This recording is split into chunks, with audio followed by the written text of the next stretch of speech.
Welcome to What the Hell.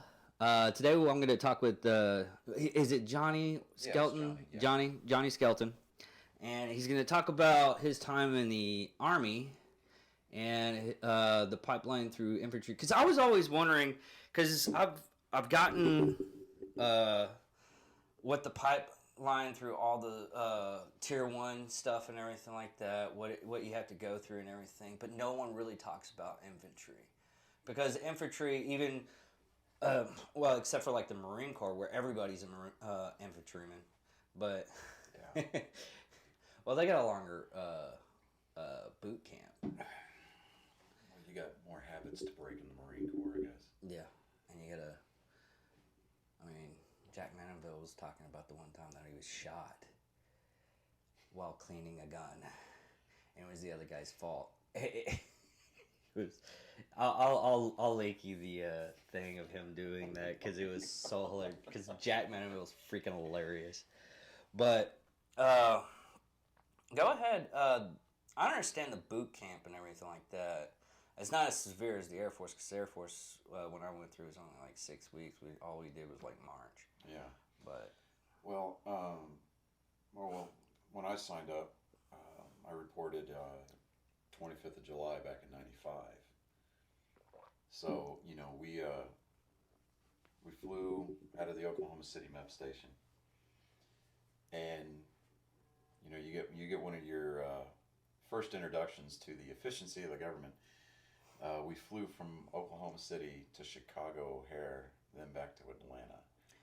actually, you know what's really strange about that? For some ungodly reason, it's just the flight path. Well, when picking up my daughter from South Dakota, Mm-hmm. we still had to go through O'Hare. I don't know why. I don't know, but I mean, Because I was looking at the curvature and everything. Yeah. I was like, nah, that doesn't make sense. and here I am. I'm shipping out when I'm 17. Yeah. And I made a my straw cowboy hat made it to basic training. So I'm walking through Chicago O'Hare Airport. Basically, from what I saw, is the only straw cowboy hat. Nothing strange about that. No, nothing strange about it at all. The stewardess, she was like, well, are you guys shipping out, or what are you guys doing? I'm like, man, we're going to basic training. Oh, thank you so much. And so she got us like little shot bottles off the cart. And I was like, wow, that's kind of cool. This shit might work out for me. I'm like, all right, but I mean, we got to Atlanta, and there's two different trains of thought about the Atlanta airport. It's either the most organized in the world, or it is the most chaotic, disorganized clusterfuck on the face of the planet. It is the most chaotic one I've been through. Yeah. Funny story is I had when I was going to Bahrain after 9/11, Mm-hmm. me and Samantha Jackson, she's from Georgia. Yeah. And we were stuck together because we were from the South and we're just so used to each other and we just loved to talk to each other.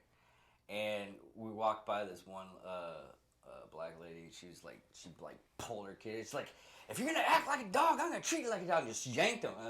And both me and her just looked at each other and like, yep, we're still in the South. Yeah. You go north of the Mason-Dixon, you start seeing people jerk their kids out like that. You're like, they're not from here.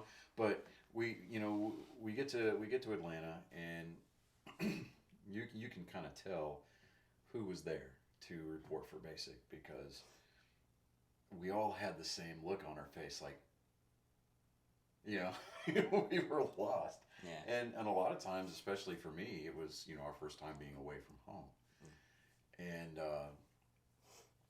so we kind of like start congregating around, and we were told, hey, be on the lookout for drill sergeants, look for guys in uniforms. I mean, that's what we were doing, but all we had was these like old retired guys that were driving the buses.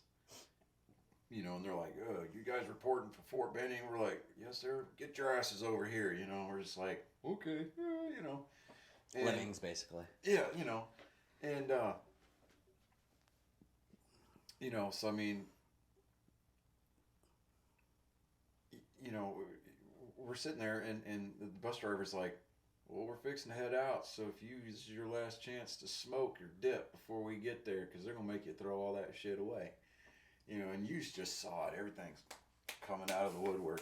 Cans of Copenhagen. Dudes would break out some Skull, and the Copenhagen guys would look at the Skull guys like they were, a little light. I feel that was a trap. No, no, it wasn't. I mean, not with the bus drivers, but it was like. But once you got there. Oh, well, you had your amnesty period, Oh, okay. So when you got there, we had one of the drill sergeants come in. We're there in the replacement building, or the reception building rather, and he's like, he was explaining what the amnesty box was. If you got any contraband, this, and this, this is your chance to put it in now, because if we find anything after your amnesty period, you're gonna regret it. So we were like, oh, okay, and so.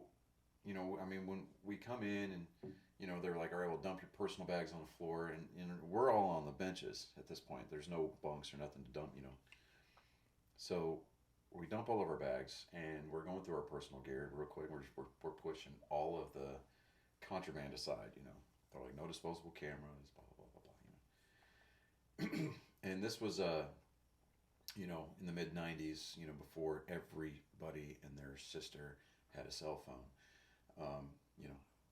For you kids, yes, this is a time when cell phones used to be charged by the minute. And if you had a cell phone, it was probably prepaid, or it's for a company. Yeah, or it was for a company, and it was and this was before the Nokia phones came out too. So, yeah. But we would put chewing gum, tobacco, whatever,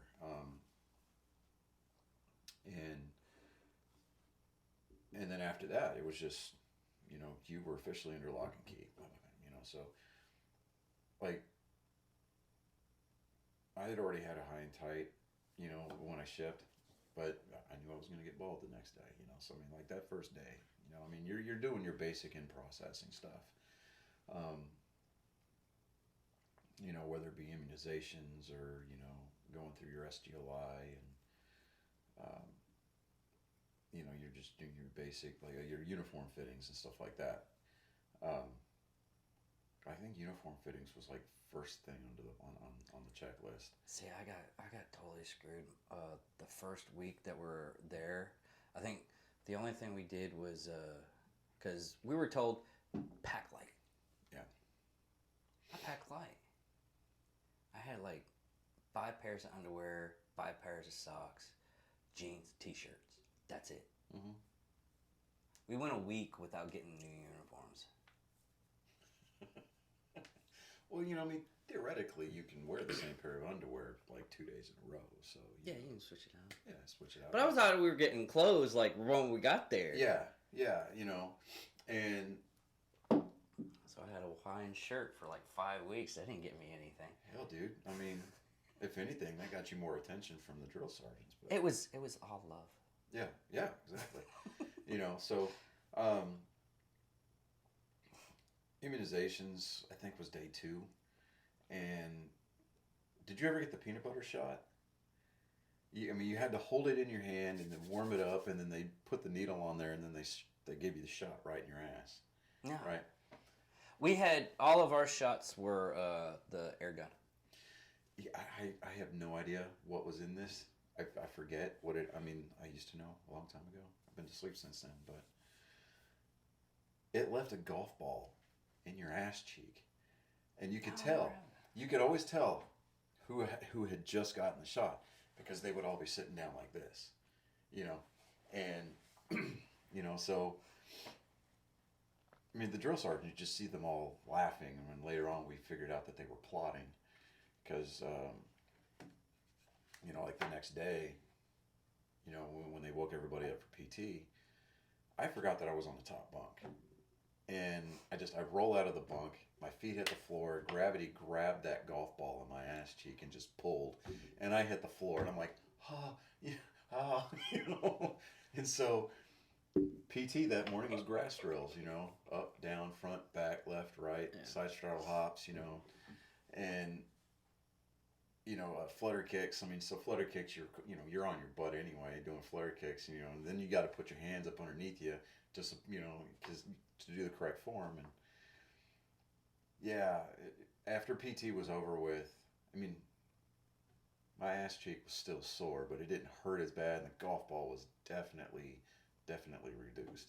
But we go through, and I mean, you still had free access to all those phones, and drill sergeants are like, don't get used to making phone calls yet, and so we're making phone calls basically every night, and you can tell this was back in the day because it was like I had my mom and dad's calling cards. I'm calling home, and one of the first things that I had to buy was running shoes, because you get those little shopettes. Yeah. And so we had to go in there, and everybody's doing a line, and and had to get a pair of running shoes, and it was like I'm like sitting there going, man, I'm living high on the hog right now, because I mean,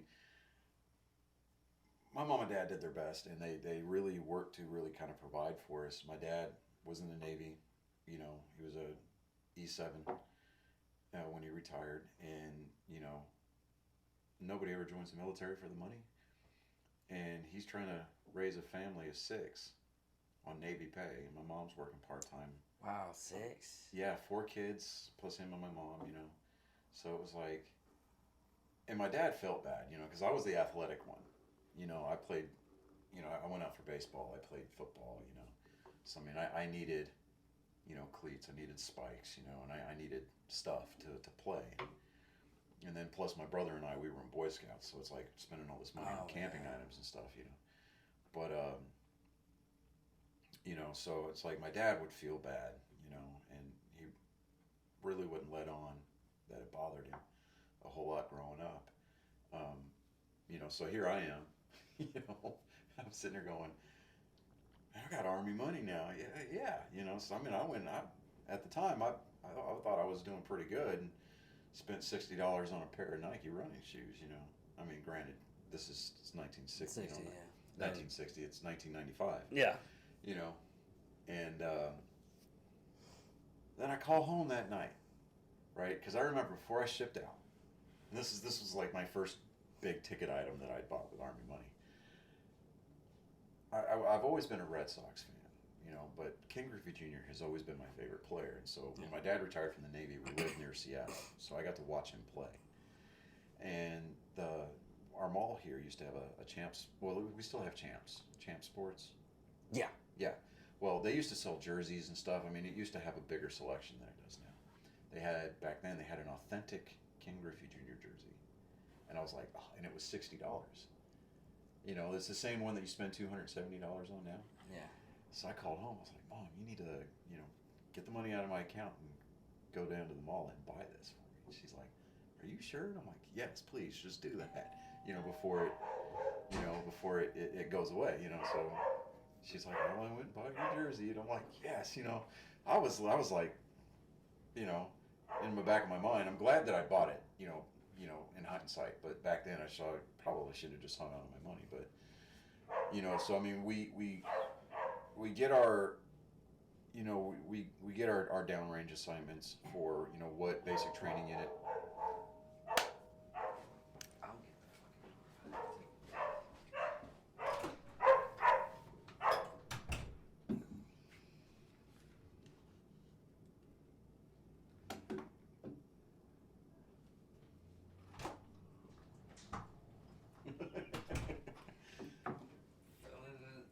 Well, at least we're not doing this live.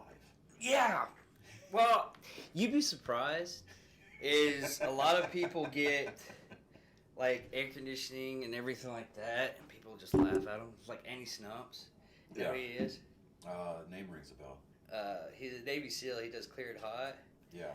And every time his air conditioner will come on and mess up the entire thing. He's like, yeah, I get freaking calls every time. I freaking thought I freaking turned it off.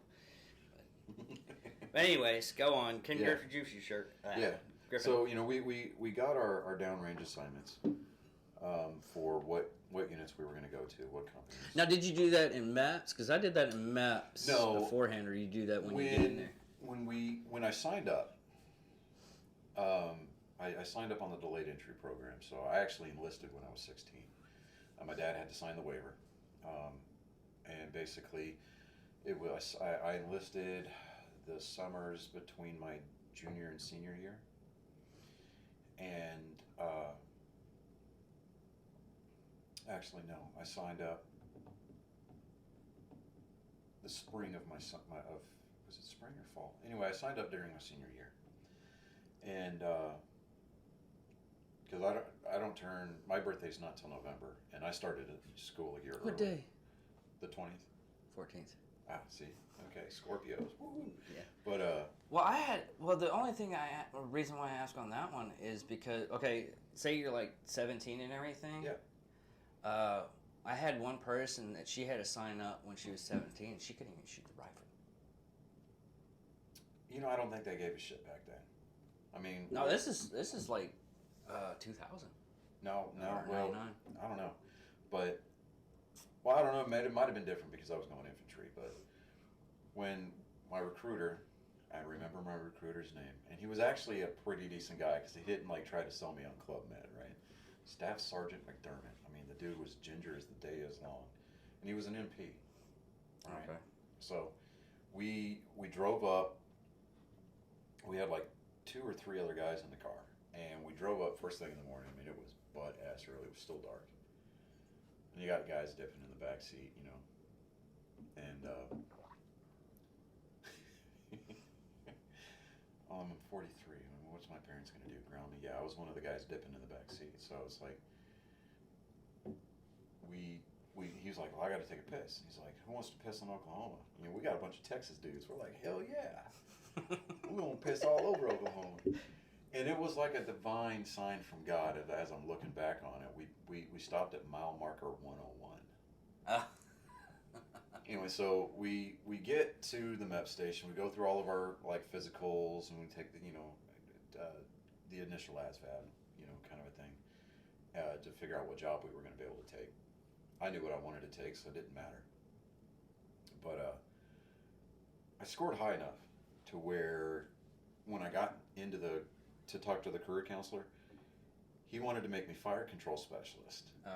And I'm like, okay, I'm going to humor you for a second. Where would this send me? He goes, no, Fort Sill. I was like, yeah, how about now? I want airborne infantry. He's like, well, you're going to take fire control. I said, I'm not going to sign today. I got up and walked away. I walked past my recruiter, and he said, what the hell are you doing? I said, I'm not signing today. He's like, well, why not? So I told him. And he goes, come with me. And this career counselor is an E7. So my E6 recruiter pushes him out of the way and goes, airborne infantry right there. How come you wouldn't give him what he wanted? He goes, well, I've got a quota to fill. He goes, I don't give a fuck about your quota. Yeah. I've got a guy that I'm going to put into boots. What's really sad is if you waited like 5 years, I think that would be 5. You said 96? 95. 95. Okay, so 6 years. If you waited 6 years, it wouldn't even be measured on that. Because they were like free, they were given like 9 times the enlistment bonus for a lot of careers.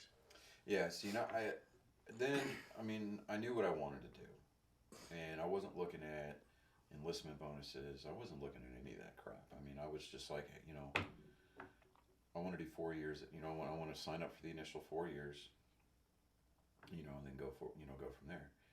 But I wanted airborne infantry, and so this guy, he tries to be a smartass. He says, well, would you want ranger? And I said, not yet, because you'll see a lot of guys that, when they enlist with a ranger contract, and I think that's a mistake, because if you fail at a ranger, at a pre-ranger or ranger, it's called RIP, Ranger Indoctrination Period. Yeah. If you go straight from basic to airborne to RIP, and you fail at a RIP, then you become needs of the Army. And then they'll just send you in. Well, that's the same for any of them. Yeah. Whereas if you wait till later in your career and you decide that you want to go to ranger school, you can fail out of ranger school, fine. But you just go back to your unit. Could you imagine being a bozeman? Basically, you paint the ship. Yeah, no, screw all that. There's some people Yeah. that went in as a bozeman and they went to like SEAL training. They passed. Yeah. Yeah, Because no, not even that. It was just, which would you rather do? Mm-hmm. Just paint a ship every day for the rest of your career, or go play with guns. Yeah. But so I got my ship date, which was 25 July 95, and signed my paperwork, raised my right hand. Um, you know, my recruiter walked into the house with me when we got back here. And my dad's like, well, what'd you get? So I handed him my contract. And, he knew that I wanted to join the Army, but at the same time, he's a dad. So, when he saw that it was Airborne Infantry, he just kind of, okay, and my dad's one of my heroes, so it's one of those, he told me, I'm not going to support, but I'm not going to condone, but I'm not going to condemn your decision because it's your life. It's what you want to do. He wouldn't have let me join the Navy because, long periods of boredom on a ship, you do stupid crap, you get unless in you trouble. did something really smart and go to Seabees. Dude. Yeah, okay, that aside, I didn't want to join the Navy. I mean, I knew that I wanted to be in the Army, because, it just fit, But, so, get down range, and this was the days of the shark attack. Yeah. We showed up in cattle cars. I mean, nut to butt, make your buddy smile. You got 30, 40 guys packed into a cattle car that's only designed for maybe 20, And so, we're falling out. We got our personal bag. We got our duffel bag, And drill sergeant screaming in your ear, all up in your face, every 10 steps. Get down, get down, get down. You're not moving fast enough. Go left, go right, And, but we just knew that was going to be part of it. You didn't have anybody sitting there looking at the drill sergeant in the face going, you don't have shit for me, because this is basic training, and we all knew that we signed up to go do a job. And these guys, a lot of these guys had CIBs from Desert Storm, so we were, we were in awe. Because, here we've got these brand new BDUs. We don't even have the embroidered name tapes. We got those silk, those printed ones, right? Yeah. We see guys walking around with embroidered name tapes and their BDUs are kind of faded. And we were like, those guys, wow, those guys are, whoa, they were kind of like, we were fangirling a little bit, I guess. Yeah.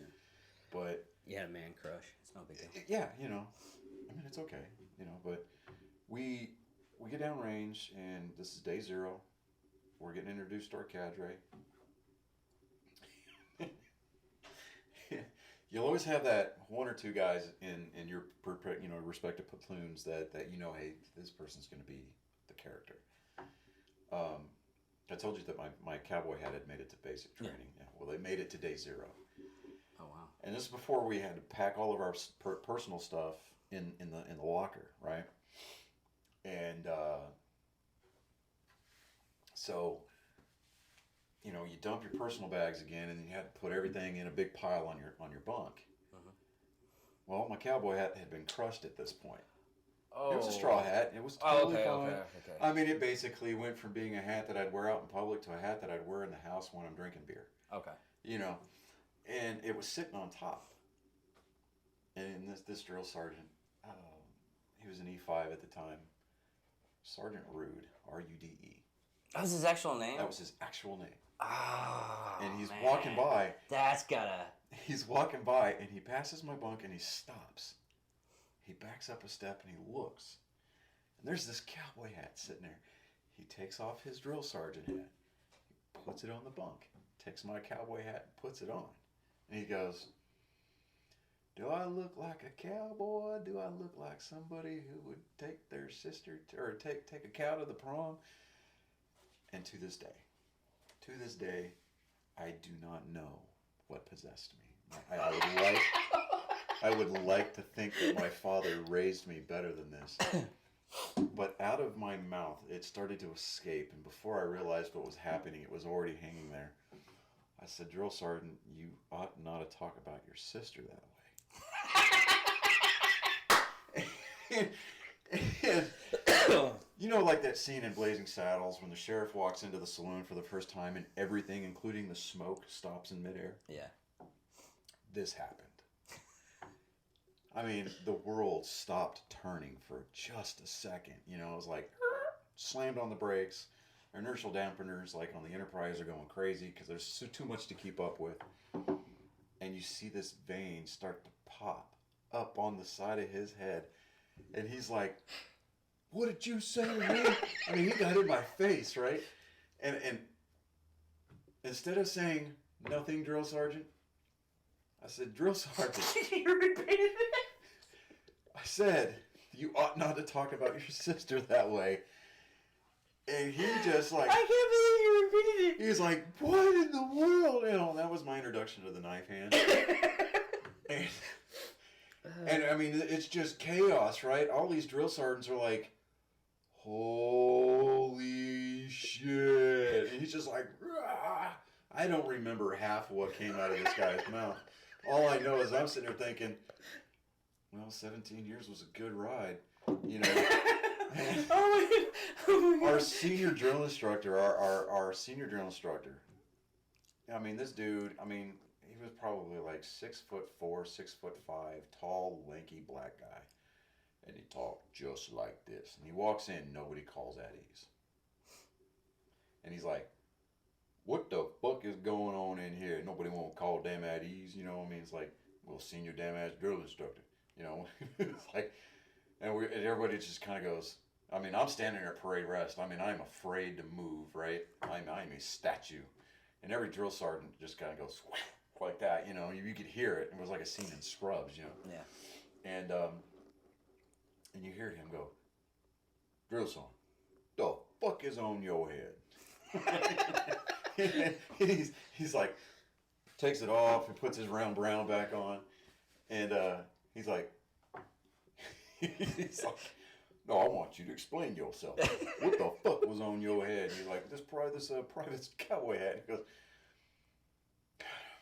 "Why were you chewing his ass?" That's what I want to fucking know right now, you know. And he told him, he goes, you know, he told me I'd not to talk about my sister that way. And he goes, "Hold up." He walks over, and I'm thinking, I am about to die. You know, I'm sweating. I got that sweat rolling down the crack of my ass. I'm just like, Basically, you can make diamonds. Yeah, I mean, dude, I'm like, there was an event horizon right there where my asshole was. I mean, I was puckered that hard. And he's like,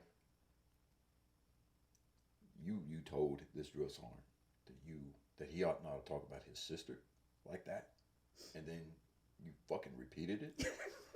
I was like, "Yes, drill sergeant." He goes, "Oh, you a funny motherfucker." "Oh, I like this guy. I like this private. I'm gonna skin you up." And he's like, the drill sergeant goes, "Drill sergeant, he needs to do push-up." He says, "Nope, you will not smoke this private. He got your ass."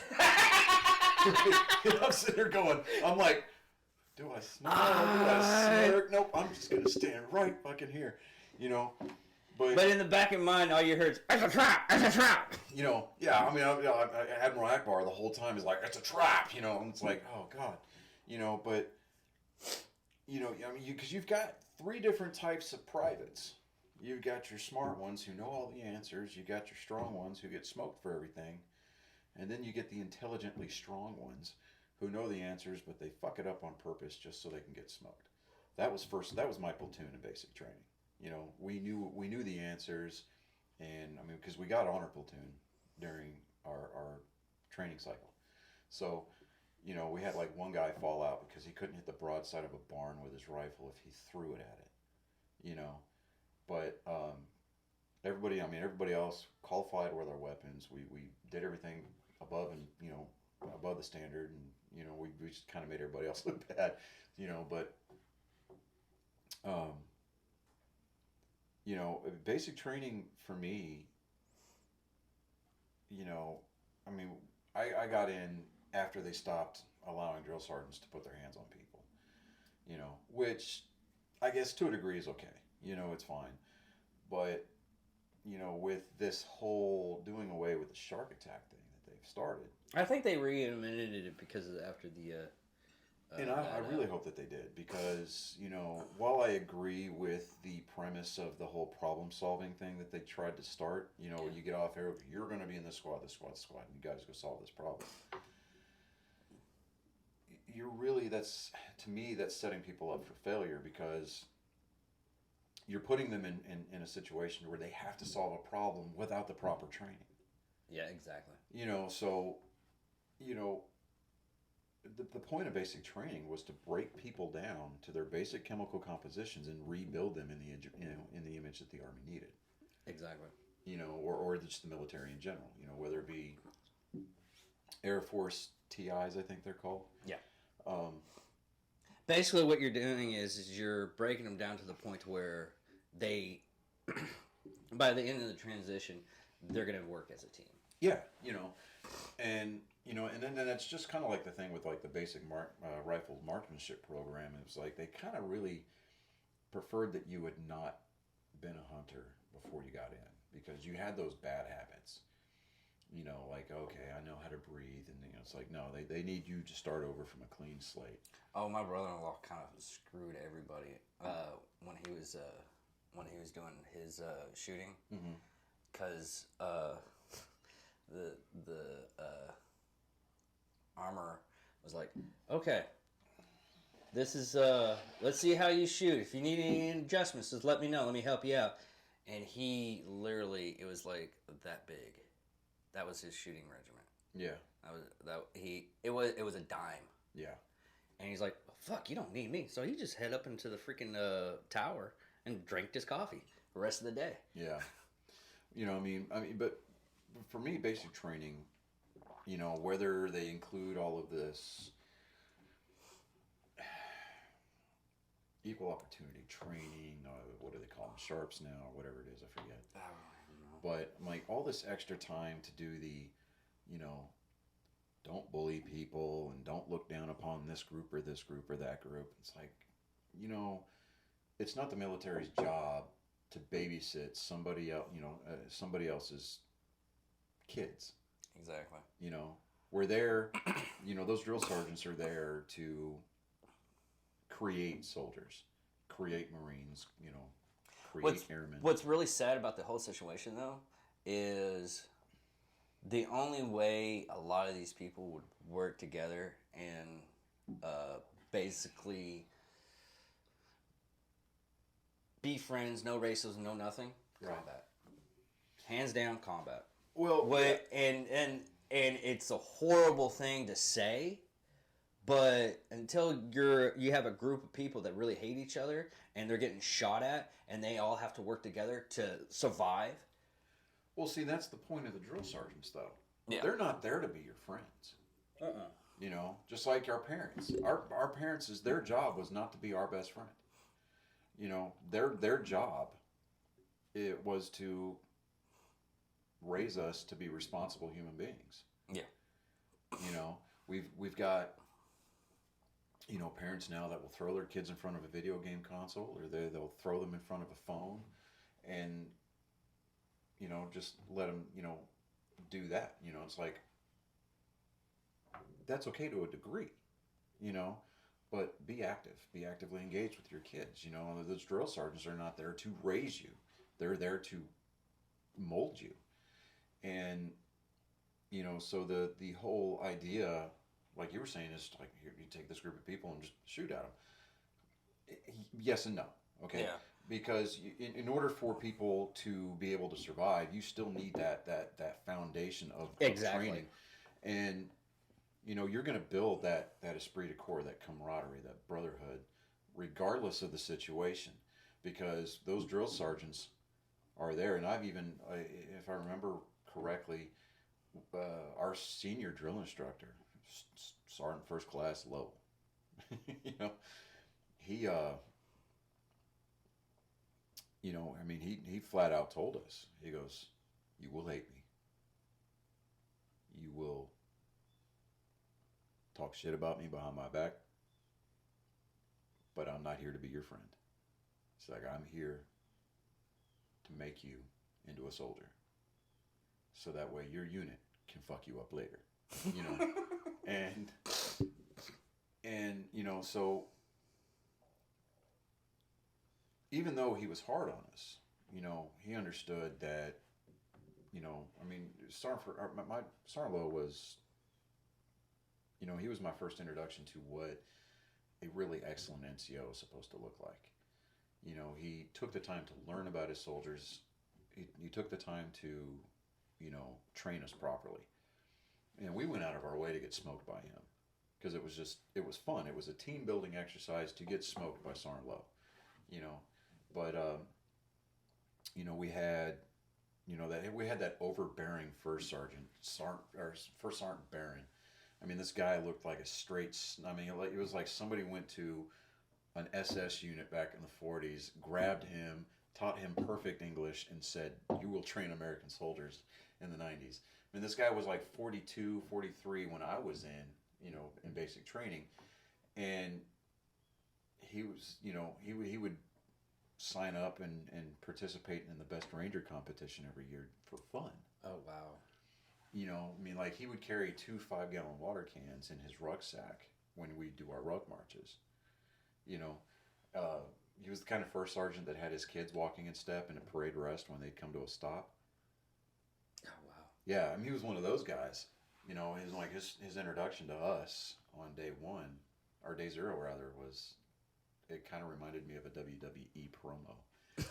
You know, he came in and he just put his hands on the podium. And he just put his head down and he just took a deep breath, and we're all just like, what's going on? And then he just slams his hand down on the podium. I mean, boom, right? Man, your PT scores are shit. He's like, who's got a Ranger contract? And so the guys that had Ranger would raise their hands. He goes, your scuffing begins now. Oh, wow. Get in the front line of rest, start knocking out push-ups. So they're doing push-ups. He's like, who's got Airborne? You know, the rest of us raised our hands. Your scuffing begins now. Get on down, do some push-ups, you know. It's like, everybody else, shame on you. Shame on you for not wanting to be high speed. Get on down, start doing some push-ups. We were just like, what the hell, you know? But, and I mean, he promised us that we would crawl out of basic training. And we had OSIT training, one station unit training at Fort Benning. So you had basically the same group of drill sergeants for 13 weeks. Okay. You know, 8 weeks for basic training, then 5 weeks for our AIT, where they taught us our individualized infantry specialties. And he's like, you will crawl out of basic training. And so, and we did.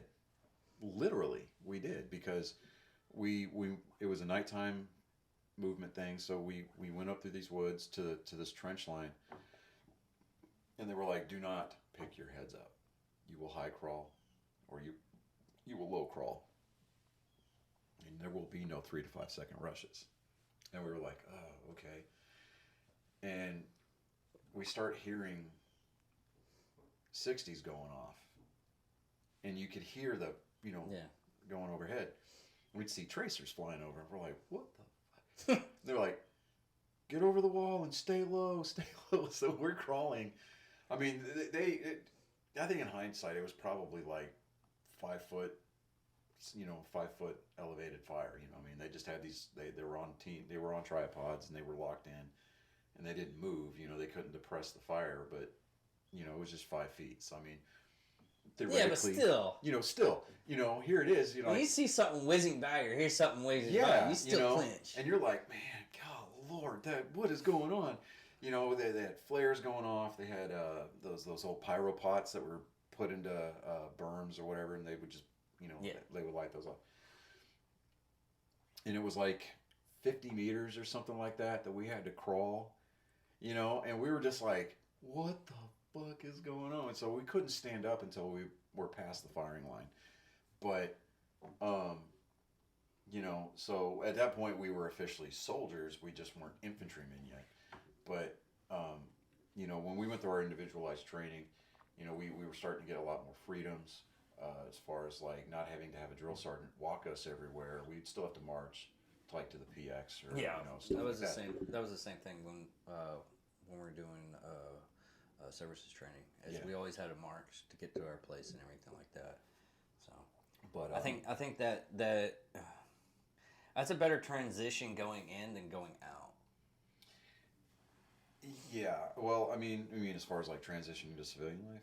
Yeah, Yeah. because they keep you steadily keep that training, and when you get out of your school, you're not like ripping your clothes off and just running around butt naked when you get to your duty station. Yeah, no, I mean, the thought crosses your mind, but that's usually because you're under the influence. But,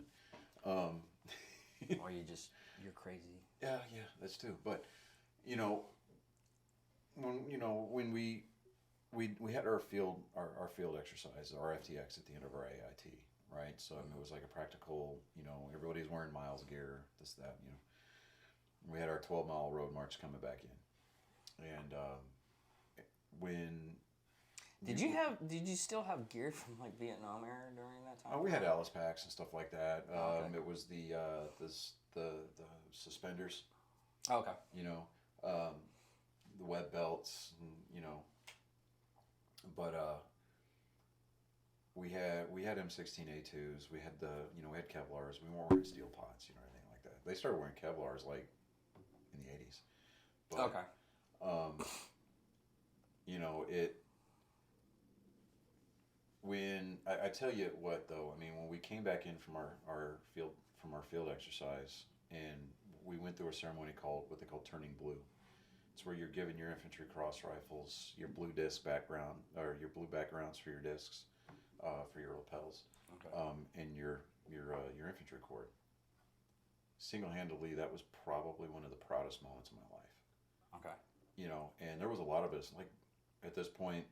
I mean, we're still kids, but I mean, we're grown, and we're crying, and they let us call home, and to this day, and I blame basic training for this, I cannot stand Lee Greenwood's "God Bless the USA." Really? I just every time I hear that song, I'm just like, oh God, it's a great song. Don't get me wrong, Well, it's like Full Metal Jacket. I can't watch that movie anymore, and it's because hands down, every freaking basic training, once they're done with the boot camp and everything like that, Yeah. and they're in their respective tech school or whatever school you're going to, and constantly watching that movie, especially the basic training part where they kill the drill instructor. Yeah. And I'm like, really, guys? I mean, I've literally seen that movie 100 times in segments, and you can complete that 100 times that I've seen it in segments. Yeah, I mean, I'm not gonna lie. That's on my list of movies that I absolutely love. But No, I love that movie Yeah. beforehand, but I just can't watch it anymore because I've seen it so many times. well, I mean, but like, okay, so the thing with this song, it's like, okay, so they were blaring it when we walked in, right? It's like, God bless, I'm just like, oh God, every Sunday they played it for church services, and back then it was like I wasn't saved back then, I just kind of went through the motions, and it was like you go to church Sunday services on Sundays to get out of cleaning the barracks. Yeah. But they every Sunday they sang it. Every chance they got, they were playing this song, and I'm just like, do we not have anything else that we can play? But like I'm sitting there calling my mom and dad. I mean, I'm choked up. I mean, like my voice is hoarse because we're yelling and screaming, and all I remember was saying I did it, and I have to call you later, and like the next day, like weapons cleanup was a pain in the ass. Everybody had like salt caked on their boots, and because we crawled through some like storm drains and shit like that. So, I mean, our stuff was jacked up, but we started our out processing for people getting orders to go to this duty station or this duty station or this duty station. And I knew I was going to go to the Airborne school because I was going to go to Was Airborne. that Fort Benning? Yeah, yeah. So I mean, we were just basically there was a handful of us that were going to get a cattle card ride across the main post, from Sand Hill, and we were going to go over there and start airborne school. But I wanted to go to the 82nd so bad, because I'm like, I'm signing up to be a paratrooper. And then I get you'll report to Fort Campbell, Kentucky, 101st Airborne Division Air Assault. I'm just like, but then a lot of the guys that I was in basic training with were going there too. So I was like, all right. A lot of us that we were in the same platoon, so we knew what our MOS was going to be. So we knew we'd be able to find each other. But went to airborne school right after. Yeah, airborne school. That's just learning how to parachute, right? Yeah, yeah. You've got your ground week, tower week, and you get your jump What's week. really sad is I did parachuting on myself, and everybody was telling me, it's like, oh, parachuting's 3 years course. And I'm like, I spent like 3 days, dude. Literally, if you look at it, and I've talked to people that have actually done like airborne school and everything like that. They're like, oh, it's this time frame and everything. I was like, yeah, I learned that. Yeah, I learned that. No, I didn't have to learn that. I didn't have to learn that. And the only reason why I don't do parachuting anymore is because I found a gopher hole. See, I love jumping. I do. I mean, I was scared of heights. I had a fear of heights. And and my fear of heights did not get cured until I went up and jumped off the 250-foot jump tower. Yeah. And I mean, when you have to take control of a canopy, and you look to your right, and there's this huge steel structure that's been there for the better part of a century, and you're having to guide yourself down away from the structure and then conduct a PLF, it kind of takes that fear away, But the reason why I think that the airborne school is as long as it is, I mean, they have to go over so much information, and they want to make sure that it's drilled into your head because, you're going to get those occasional people that will freeze, and it's a safety hazard. So just like anything else. Yeah, especially when one of your chutes don't actually. Yeah, I mean, they go through all the. You have to. Yeah, they go through all the different types of malfunctions, different procedures. I mean, that way it's just drilled into you to where it's just muscle memory. Yeah. It's like my first jump. I remember a couple of things from my first jump, but everything else was just muscle memory. I remember one thing on my first jump was, they told us that when you inspect your canopy and gain canopy control, is that you have to look at the panels to make sure that you don't have any blowouts. Okay, what's a blowout? When a panel rips away, right? Oh, okay. It's just sitting there flapping in the wind, and you have more air passing through your chute than it should. Oh, wow, okay. So they said if you have a hole in a panel big enough for a Kevlar to fall through, cut away and pull your reserve. I look up, and there's a panel just flapping away. And I'm like, yeah, a body could fall through that, but I am not fucking cutting this this main. Hell no. Just no. I don't trust that reserve, because I remember they told us in during Tower Week, like, that reserve is not designed to get you down comfortably. It's designed to get you down safely. Man.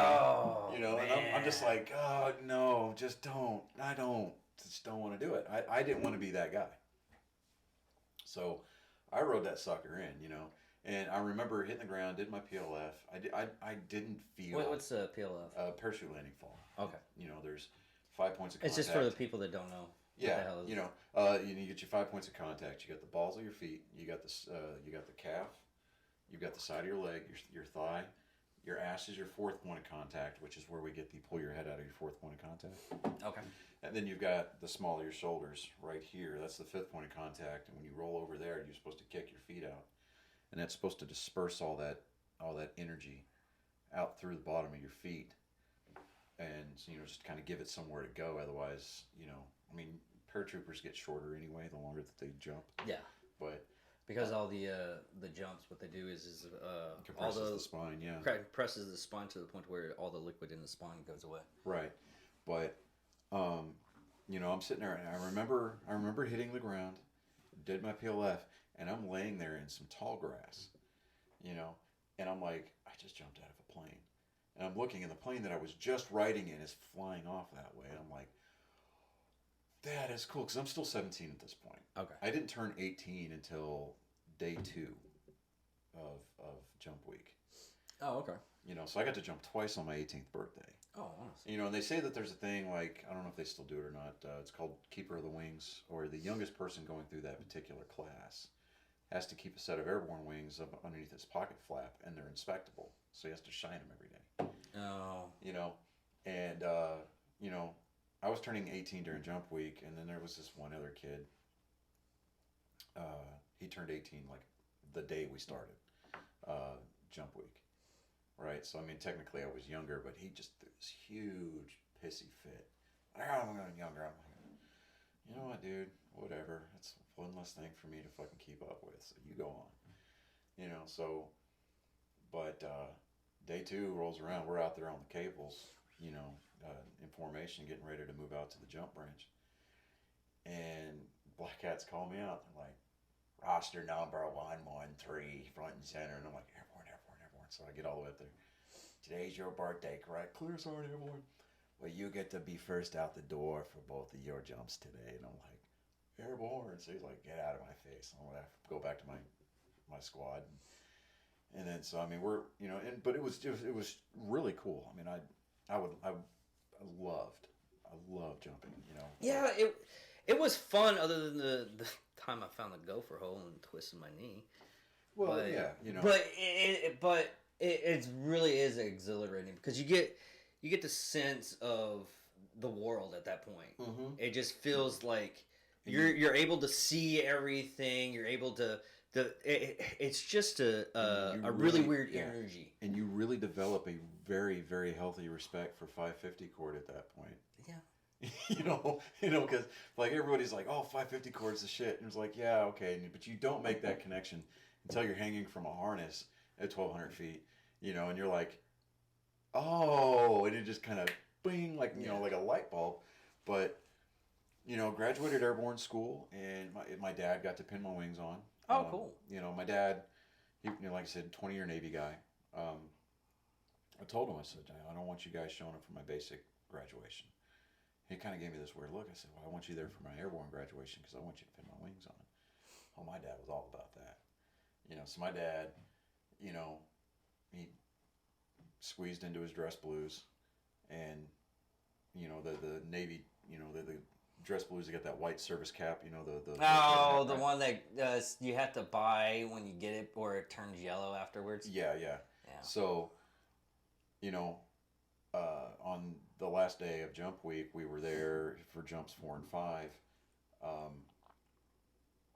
I exited the aircraft. I'm checking my direction of drift, and I'm looking at the marshalling area where they've got all the stands at. And I see this white speck. And I'm like, yep, that's my dad. So I'm trying to pull a riser slip to get as close as I can, you know, over there.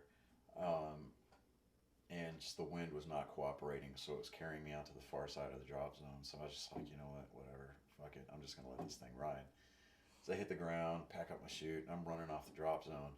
And I am just making a complete ass of myself. I'm like, airborne infantry, hoo, you know. Oh, okay. Yeah, I was that guy, hoo, you know. I was the hoo guy, you know. But, oh, as long as you're not the Blue Falcon. when was running, I mean, I'm hauling ass past my dad, just full stride, just sprinting it out, right? And, you know, so I get over there, turn my chute into the rigger, and went over to the Black Hat. I'd got my canteen and my